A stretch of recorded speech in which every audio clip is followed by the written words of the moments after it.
Përshëndetje dhe mirë se erdhët sërish në Pasion Kuzhine. A ju ndodh shpesh që vjen orari I drekës, hapni frigoriferin dhe nuk keni asnjë ide çfarë të gatuani ose keni shumë pak përbërës në frigorifer? Sot do t'ju tregoj pjatën time që të shpëton. Është lëng me qofte dhe hudhra. Është një recetë e thjeshtë, tradicionale, e shijshme dhe shumë pak përbërës. Si e shikoni, qoftet I skuqim në vaj ulliri, qoftet mund t'i merrni të gatshme ose mund t'i përgatisni shpejt vetë. Pasi skuqim qoftet nga një anë, I kthejmë nga ana tjetër, derisa qoftave t'ju bëhet një skuqje e plot. Më pas I largojmë qoftet nga tigani dhe tek po e njëjta yndyr, nëse mishi ka qenë I djamur, atëherë mund ta hiqni pak nga yndyrna që ju ka ngelur në tigan.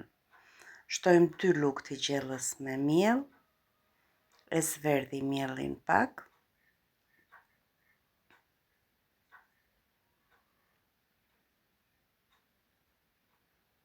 Jo të marrin ngjyrë, por thjesht të ikin ajo aroma e miellit. Në fakt unë këtë recetë do ta bëj me krem hudrash, por nëse nuk do kisha krem hudra, atëherë do merrja 7-8 thelpinj hudër, t'i vendosja gati 30 sekonda në zjarr dhe më pas të shtoja miellin. Me kremin e hudrave ndryshon puna. Skuqëm një herë miellin dhe më pas shtojmë kremin e hudrave. Shtojmë 1 lugë të gjellës me salcë tomateje. E I përziej mirë.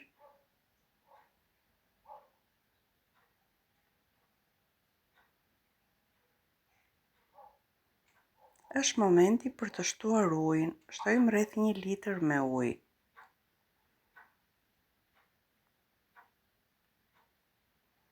E përziejmë që mos të kokrizohet mielli.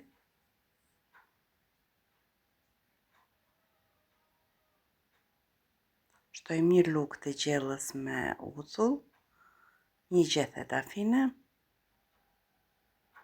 1 lugë të çajit me krip, pak piper të zi, dhe në fund fare do shtojmë qoftet. Këto janë përbërësit e kësaj recete. Recete thjesht me pak përbërës, por që ngelet një pjatë e preferuar për të gjithë familjen. Në familjen time e pëlqejnë këtë recetë. Edhe reo I vogël e adhuron. I shtuam qoftet në tenxhere,